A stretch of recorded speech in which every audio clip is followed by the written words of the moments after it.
What's going on, everybody? This is John Jake Gaming on the mic here, coming at you with the off-season recap for season number 5 of the Realignment Dynasty here on NCAA 14, and we got a good one in store, as well as we not only will check out the national championship, but also go ahead and see how the offseason goes for us here for Coach Royal as he enters his 3rd season with the Michigan State Spartans. So it's gonna be a good episode, man. Hope you guys are excited for it. Hit that like button, hit subscribe if you got to be brand new, as we open up with a 77-yard touchdown to David Russell. That was one of your guys' customs that threw that touchdown pass. Ben Swerve, who is a senior redshirt and has also set a passing record for most touchdown passes in a single season. That was his 43rd touchdown pass of the year, and he has been a huge reason why they are the number 1 seed in the college football playoff, taking on number 7 ranked Tennessee. But it's not only going to be one, but he almost gets it to a second one as he goes back to David Russell, just that threw that up against the safety, and his man came down and make a beautiful catch. And then, of course, Ben Swerve finishing up the drive here down at the Orange Bowl, as Daniel Parrish is going to get a 9-yard touchdown grab. Huge drive there for Penn State, as that does give the Nittany Lions a 7-point lead to work with over in the 3rd quarter of action. And then in the 4th quarter, is going to help try to close things out, as we see Ben Swerve take a nice run out to the left-hand side. So not the best performance necessarily for Ben Swerve, but helps put this game out of reach, it seems like, of Hollywood Jackson, one of your guys' customs as well. The sophomore custom, he's going to pick up the 1st down, and then taking another shot over the middle. So a few catches for Hollywood Jackson there, but that will, of course, not be enough, as Penn State is actually going to be your national champion. As the number 1 seed, they end up finishing the undefeated season. They will end up finishing the year 15-0, being their final record, as Penn State, of course, did not have a conference championship game that they had to deal with over in the Yankee Conference. They are the only such conference that does not have a conference championship. But Tennessee, they just seemed like they were no match. Good run for the Volunteers, as they were just a 7th seed. They made it all the way to the national championship game, and it was a defensive battle, but all things being considered, it is, of course, those Nittany Lions that have come out on top. As check out the stats for Ben Swerve real quick. Not his best game. 168 yards, 2 touchdowns, 2 interceptions. Half of those yards coming off of that 77-yard touchdown. But, Hollywood Jackson might be a star in the making. We'll just have to wait and see, though. He does have 3 catches for 50 yards in the national championship. But even though we did not make it to the national championship game ultimately, it still doesn't change the fact that we had a really solid season this year. We end up going 11-3 overall, including that trip not only to the college football playoff, but also made it to the conference championship game. Started off really strong. We blew out Midwest, Mid-Tennessee State, and Cincinnati, and then started running into a little bit of trouble, a little bit of adversity. Ohio State gave us a scare, as did Toledo and Purdue, before we win 27-0 against Akron. Did lose big against Michigan, unfortunately, but we finished the year strong before we made our way to the conference championship game, where we end up losing to Miami. And then, of course, we had that heartbreaker in the college football playoff, losing by a touchdown to the same team that we took our only conference loss prior to the conference championship game. So we got better as a team, and we're continuing to be showing an upward trajectory in terms of what we're trying to do with our football program. Now, real quick, what I wanted to do was check out the All-Americans that were scattered throughout the NCAA over the course of this year. And on the offensive side of the ball, we didn't have any first-team All-Americans. But on the defensive side, Nathan Nelson was a first-team All-American. He won't be going to the NFL, but, had a really great senior year, as did Kevin Williams. Our defensive line really stepped up this year, as did our linebackers. Patrick Goshwin, we should be having back next year, as is Kenneth Wood. So I'm really excited about that. Mike Scott had a great junior year as well. He should be in like the mid to upper 80s when next year comes around. Early Austin, his first year on the field, he was fantastic as well. And then, of course, Ken Pruitt, great job kicking the football for us. He is going to be graduating. As for the second team, I'm looking to see if we had any second team All-Americans. And once again, offensive side of football, not so much. But we do have Bo Marshall on the defensive end here for us here, man. PJ Fortinat as well. He looks out in his senior campaign. 5 sacks as an interior defensive lineman.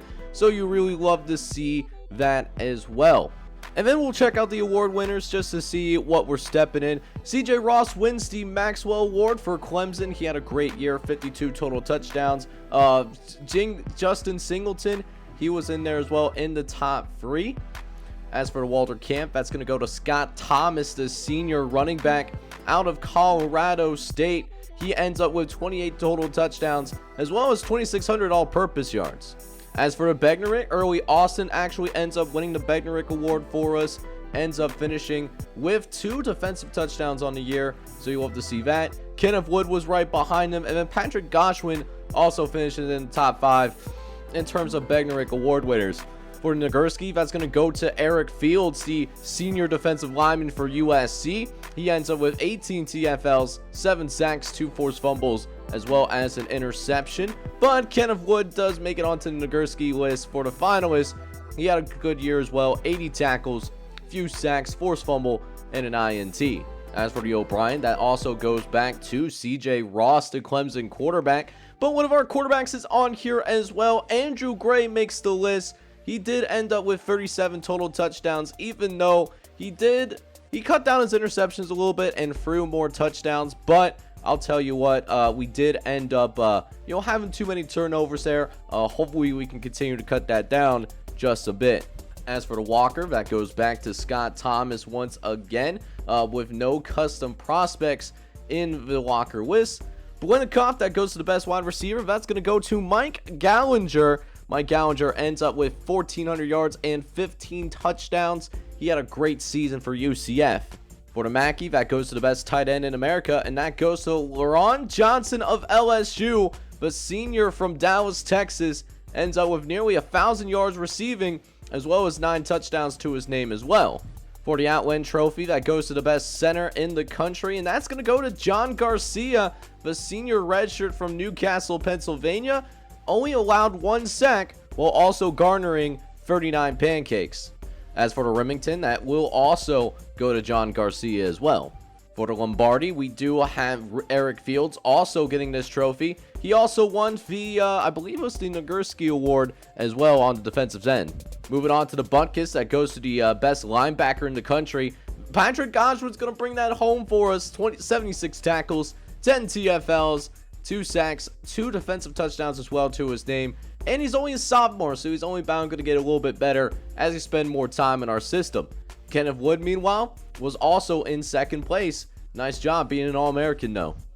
For the Jim Forpay Award, that goes to Early Austin. I'm surprised that they gave him multiple awards as he's only a freshman. Usually, they do have a bias against freshmen, but he had a good year, though. 3 sacks, 2 touchdowns. Also had 4 interceptions as well. That does get lost in all of this. Also was the Bednarik Award winner. For Grosja, that goes to the best kicker in the country, and they're giving it to David Wilson this year. 18 for 20 on field goals with 50 for 51 on extra points. He should be back for his senior year. There is, however, a kicker from Hawaii that is on this list. That is a he is a custom player, Alexander Volomov, the senior who is done playing his college football, but he had a pretty solid career, 76% in field goals with a long of 52 throughout his career. He ends up on this list for the Lou Groza. As for the Kyle Guy Award, that goes to Carlton Adams, the senior from USC, hailing from Columbus, Nebraska. Didn't have much net, only 38 yards net, so I'm actually really surprised by that. So not really a strong punter class, it seems like, but yeah, just really interesting to see that.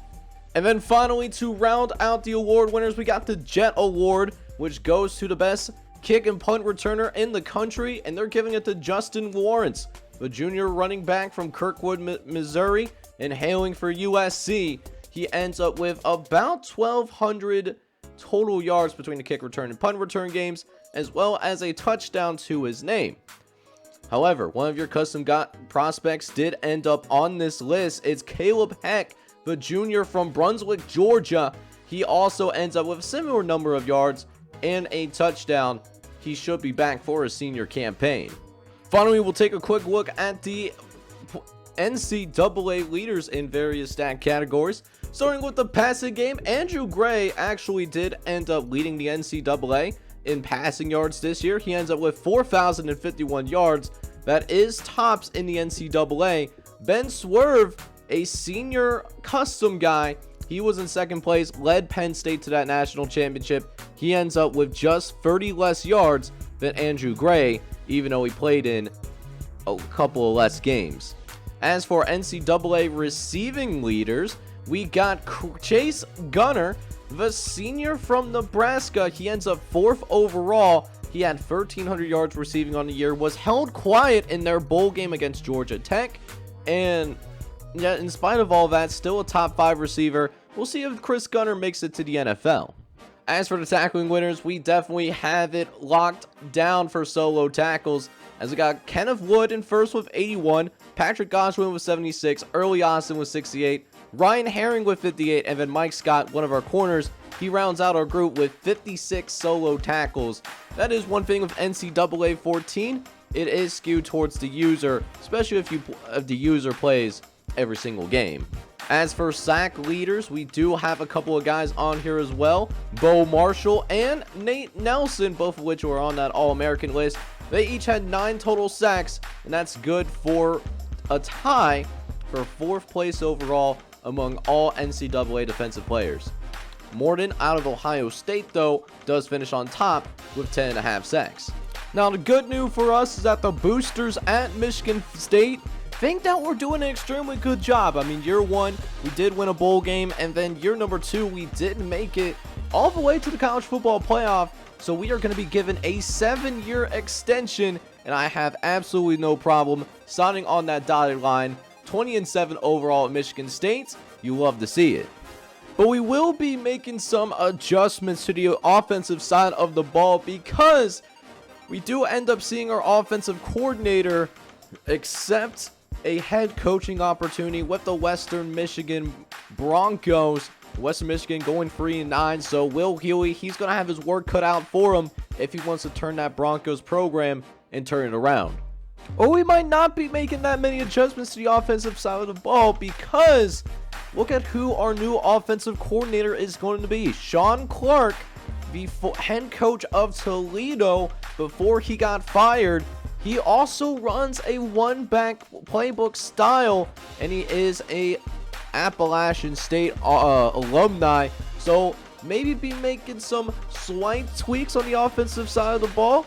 We'll have to wait and see what happens there. Maybe some slight adjustments to how often we run versus throwing the football. Now, what's truly amazing with what we did this season is that even though we did make it to the college football playoff, made it to a conference championship game, we still didn't send anybody to the NFL. That's the crazy part in all of this. Now, we did have a couple of guys who I thought could have gotten a shot, Isaac Horn being one, and then Andrew Gray being the other, but I guess Andrew Gray is just one of those guys that has seen his too turnover prone, unfortunately. And then Isaac Horn, Isaac Horn, he had a solid year, but I guess was not enough to go ahead and impress scouts. Gonna miss a lot of key guys that made some plays. Mike Anderson, he was a star player for us, as was Randy Bell. Randy Bell was a defensive captain, actually.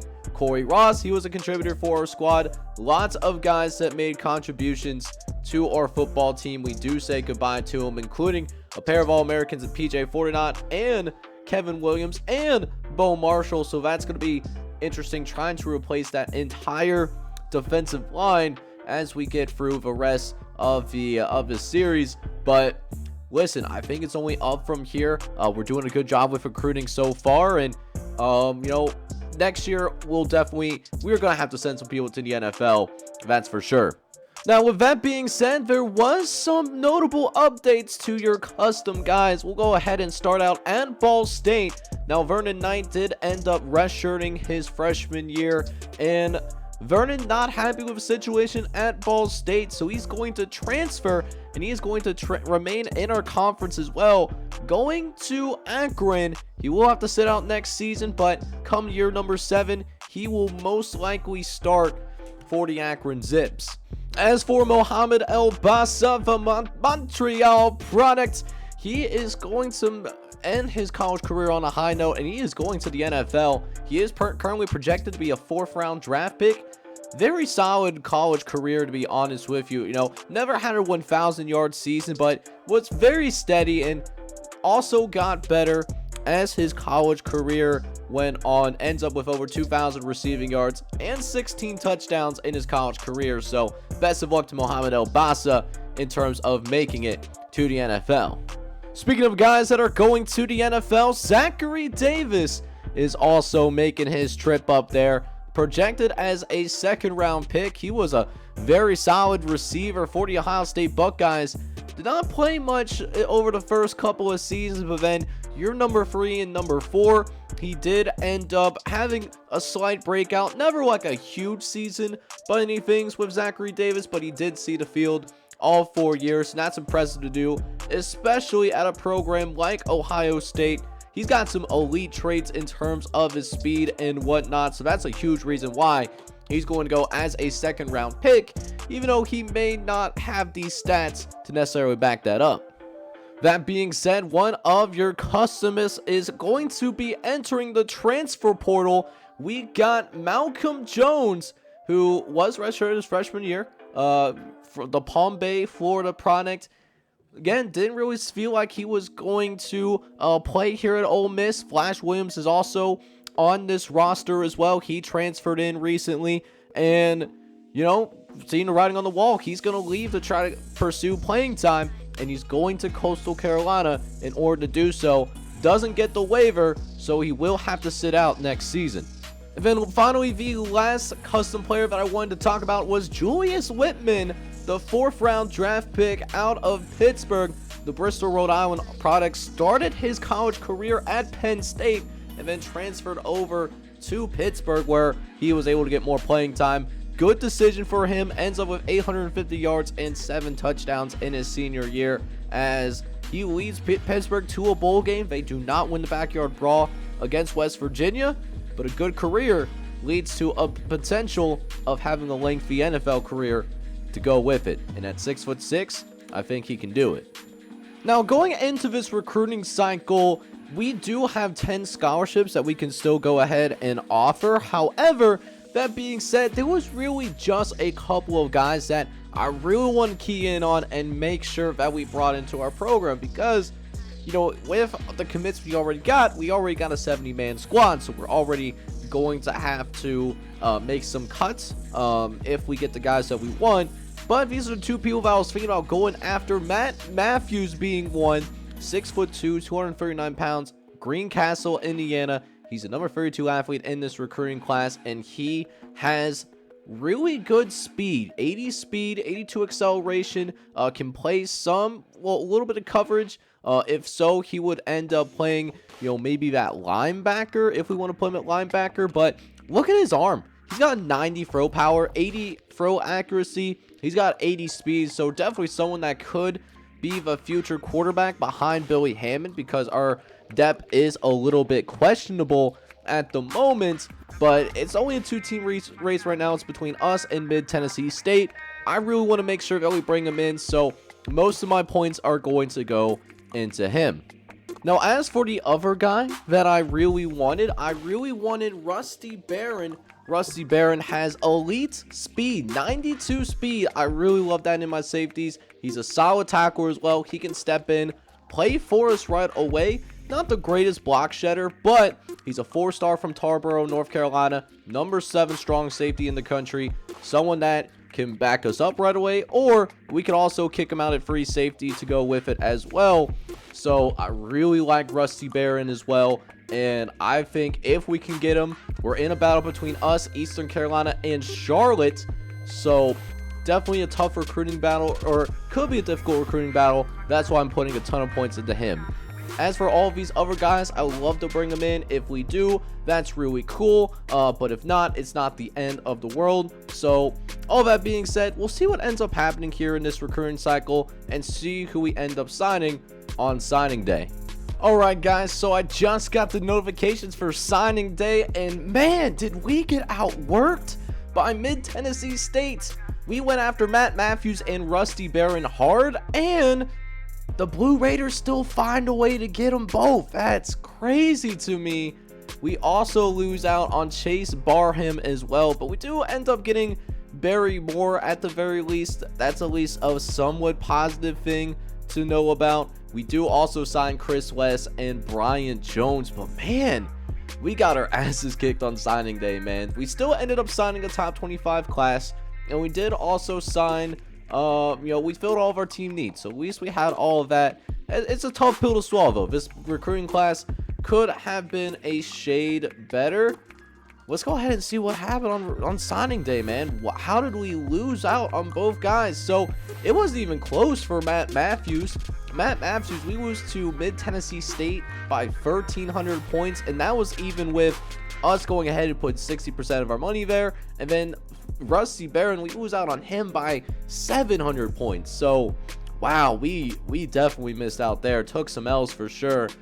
We still got Barry Moore to sign. That's really cool to see. And then we also got Chris West and Brian Jones, who aren't going to do much, but we did have a needed defensive tackle. That's why I didn't really sign defensive tackles. The guys that we were going after just weren't that impressive. I would have been happy with taking the L on getting some walk-ons and then getting some better depth, but at other places. But not exactly how I wanted to finish out this class, but we still put together a really good team. We got 4-star Jesse Clay, 4-star Quinn Pitts, he's the number 2 right guard. Jason Robinson's really good, he's the number 4 strong safety. Xavier Williams, he's a 4-star. Brian Lewis is a 4-star. Matt Vincent is a 4-star. Lots of 4-stars in this class, and that also includes Blake Parsons, Charles Crosby, Bill Rice. He's only a 3-star, but he's a high-end 3-star. I like what he could possibly do for us. Mark Bailey is a 3-star.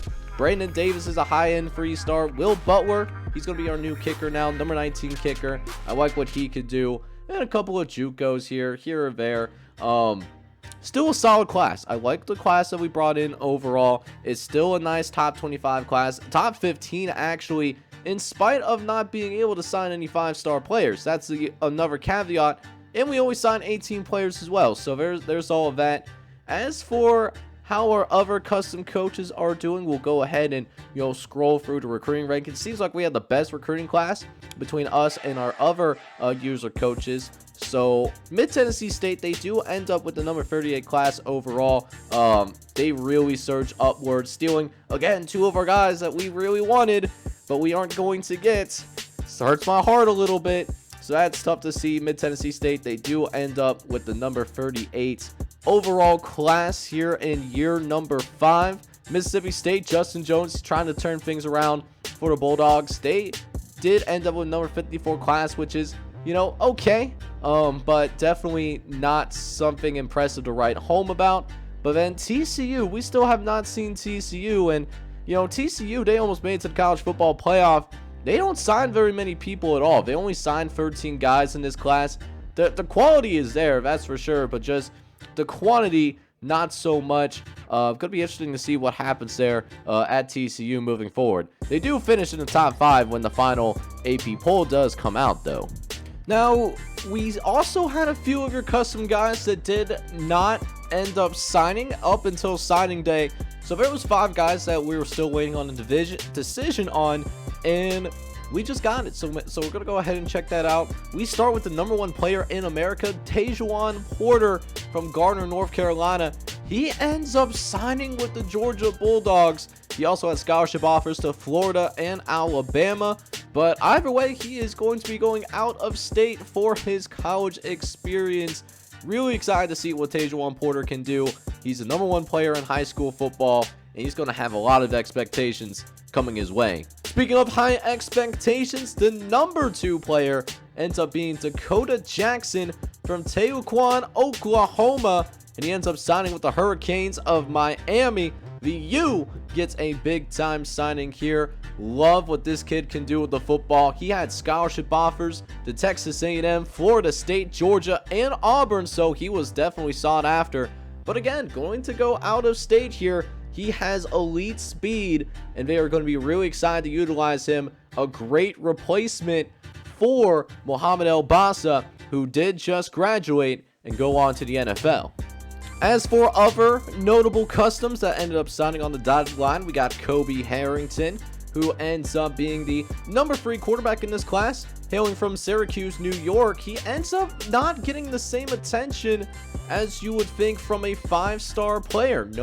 Actually, he had 1 scholarship offer from Syracuse, the hometown kid, but he is not going to accept the scholarship offer from Syracuse. Instead, what he's going to do is that he is going to become a preferred walk-on for the Michigan Wolverines, who did just make it to the semifinals of the college football playoffs. So somebody that we might have to potentially deal with down the line.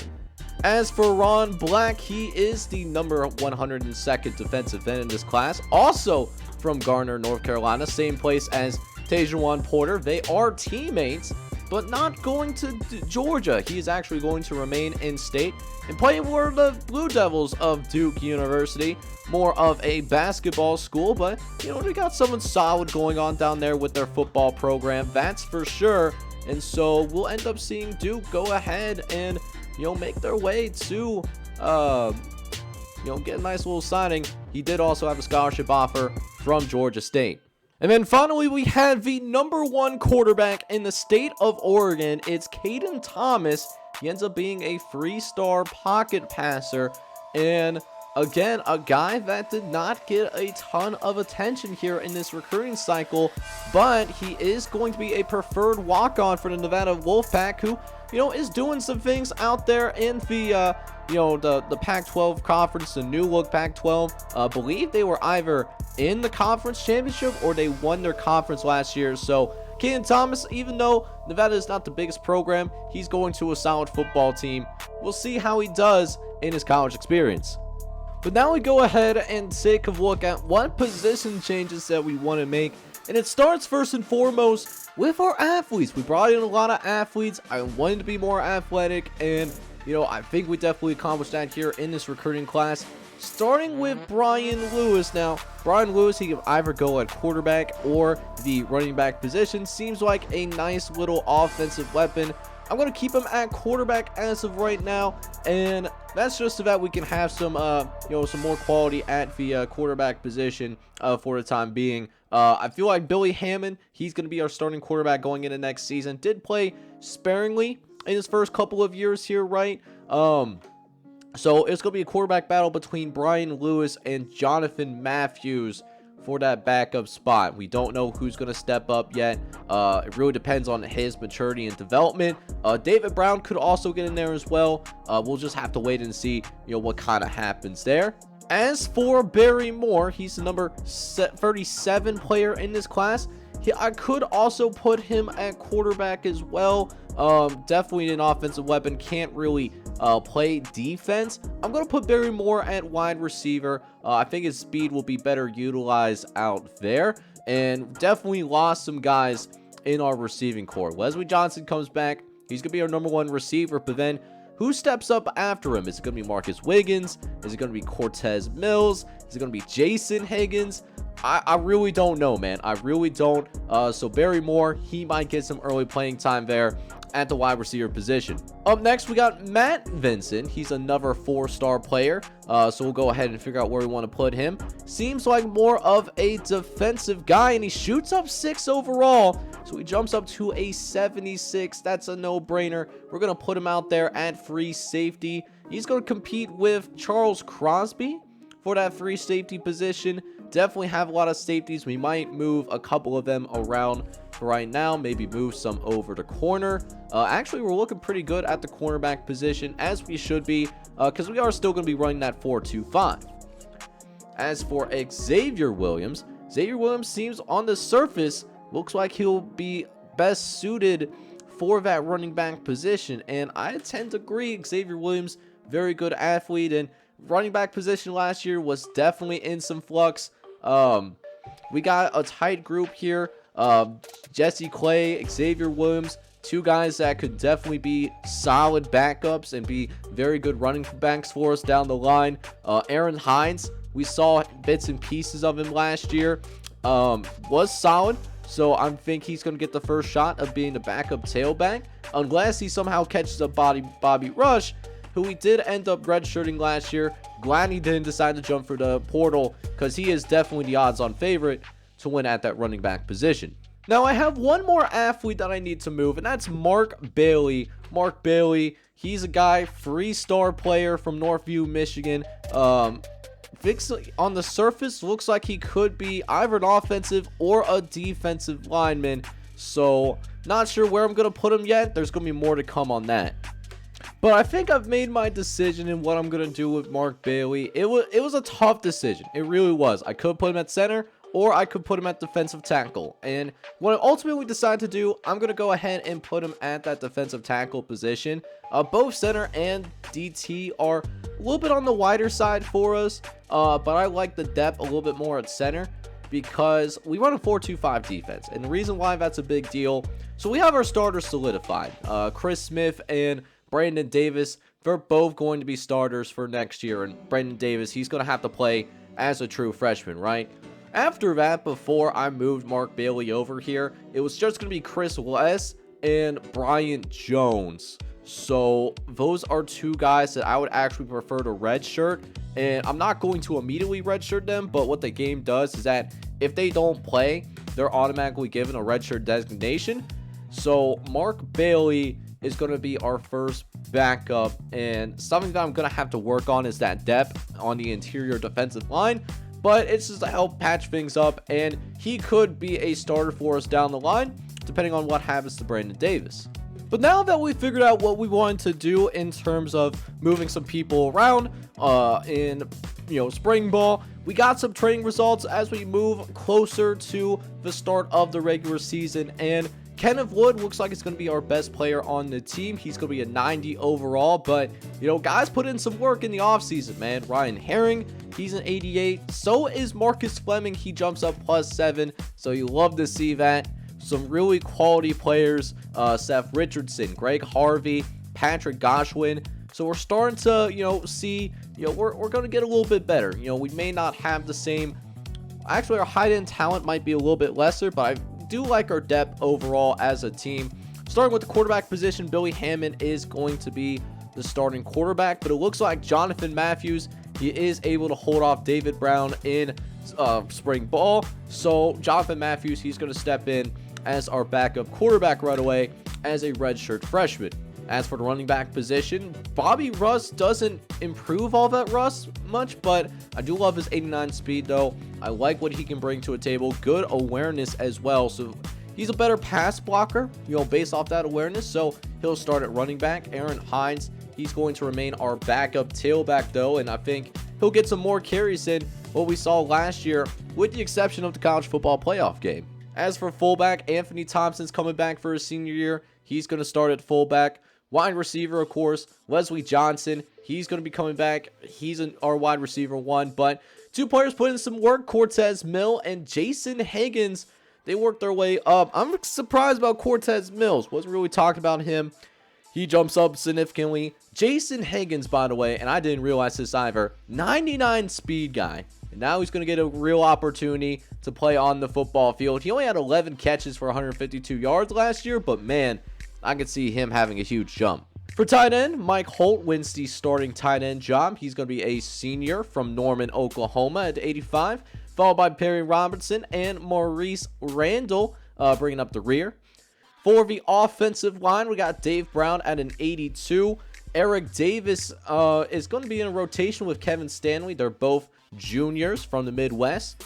Center, Marcus Fleming, I already talked about him. He's extremely talented. Jeff Brown's going to be really good as a true sophomore, 81 overall guy, followed by Jacob Wade and Brian Bryant, providing depth at the right guard position. And then John Silva is going to anchor us. So our offensive line is going to be pretty solid this year. Got 80s across the board. That's exactly what I want to see our offensive line being improved, I think that's going to really help our running game. On the defensive side of the ball, I'm going to have some issues up front, I think, as, going to be a young group. Brandon Lyles jumps up to a 77, and then on the opposite side, we got Daryl Hicks, who's a true sophomore. He's going to be a 79 overall.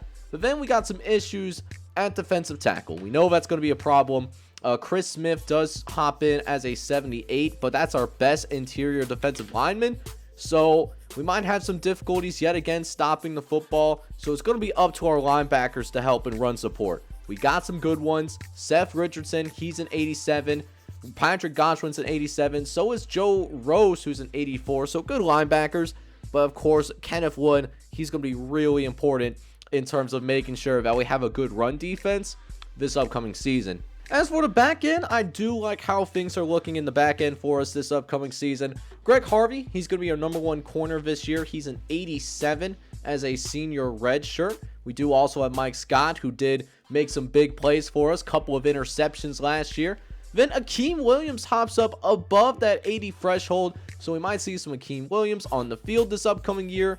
Ryan Herring, he's an 88, and then Justin Robinson is a 77, so good safeties. And speaking of good safeties, Early Austin, definitely a good one, up to a 94 speed as well. He's going to be an 84 overall, and then kicker is going to be brand spanking new. Keith Bennett should be a solid punter.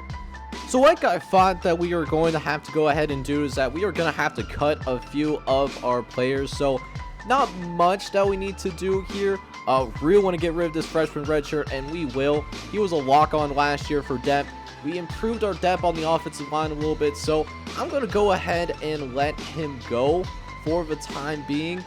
I really want to get rid of one of these defensive tackles, and I will be able to do so. I'll get rid of Brian Jones. I just like to skim off the bottom just because, many of these guys that are in the 50s, they're never going to realistically be contributors for our team, and we're still trying to turn that around here.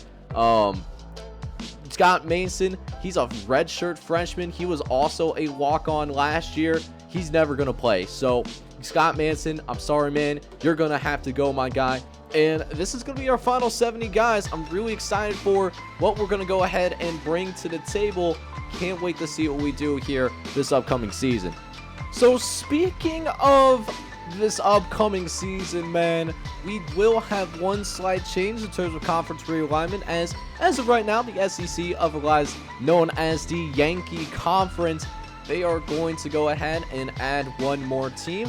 Now, this team was part of the Carolinas Conference, but they were kicked out after they had a couple of 0-12 seasons, but they're starting to get back on the right track. They actually won games this year, so they will be welcoming Old Dominion into the fold this upcoming season.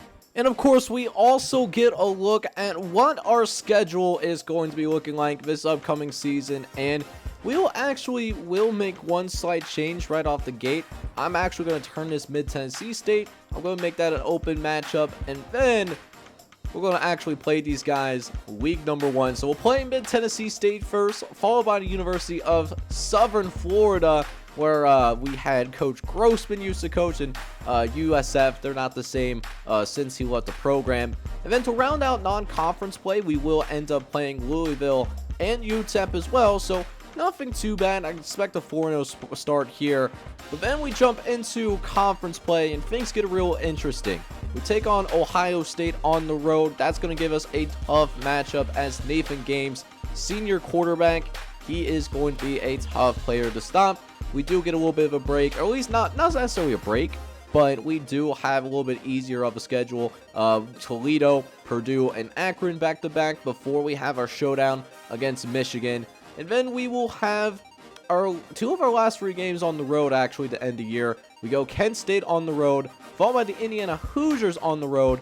We do get a bye week, and then we finish off with a potential top 15 matchup against Miami of Ohio. So we got a decent strength of schedule, but I think it's something that we can certainly navigate.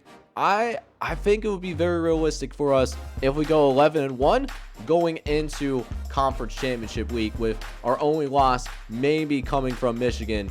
We'll have to wait and see what's going on when we get to that part of the season. And then in terms of guys that I want to go ahead and redshirt, I'm going to start by redshirting Brian Lewis. He's going to be our third string quarterback this upcoming season, and I don't think we're going to need him. I think David Brown is more than capable if it does get that problematic on the depth chart. He is pretty athletic. And I also like Billy Hammond's awareness. I think Billy Hammond will do a good job for us this season. Can't wait to see what happens there. As for running back, redshirting both Jesse Clay and Xavier Williams, I think will be taken care of this year in the backfield, whether it be Bobby Rush or Aaron Hines or even Anthony Thompson, who is, got some carries for us last year as the backup. Now, over at tight end, we do have quite a few tight ends ahead. I'm looking at Riley Porter as someone that we could redshirt. He's a fourth-string guy. I love his athleticism, but as a JUCO, per se, definitely needs to learn the playbook a little bit. Not as understanding as the other tight ends, so he'll need some time to develop. As for what I'm thinking in terms of the defensive side of football, I know one red shirt that I want to make is Kevin Brown. He's a very good player. He's also a JUCO guy, I believe. Don't really see him record any stats. So I'm going to redshirt Kevin Brown so that he gets a chance to develop. Patrick Goshwin and Joe Rose, they're both ahead of him on the depth chart.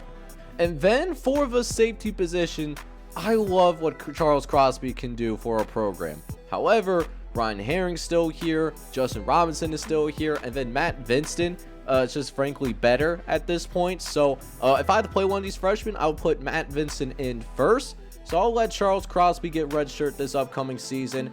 And then for the strong safety position, Preston Coley, I like how he is right now. So I don't really need to see Jason Robinson as much. He is going to have a very good college career, but as of right now, I will redshirt him as well.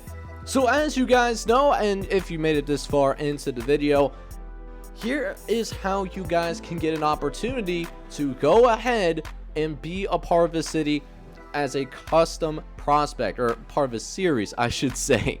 So how it works, I will have a template down in the pin as a pinned comment for you guys to go ahead and check out. And all you guys need to do in order to be a part of the series is go ahead, fill out that template, and then you will start out as either a high school senior or as a JUCO player that's going to go through the recruiting process. Will follow your college career, check in on him occasionally if the team makes it to a conference championship game, bowl game, national college football playoff as a starter, because most guys, are going to, be anywhere between like a 70 and 80 overall. So I make you pretty good, but nothing game breaking. So if you're really interested in being a part of this series, man, and I can even try to recruit you, if it falls our way in terms of recruiting. So fill that out in the comments section. But in the meantime, I hope you guys enjoyed this video, man. We are starting off as the number 11 team in America, and I am so excited to get year number 6 started, man. I am ecstatic,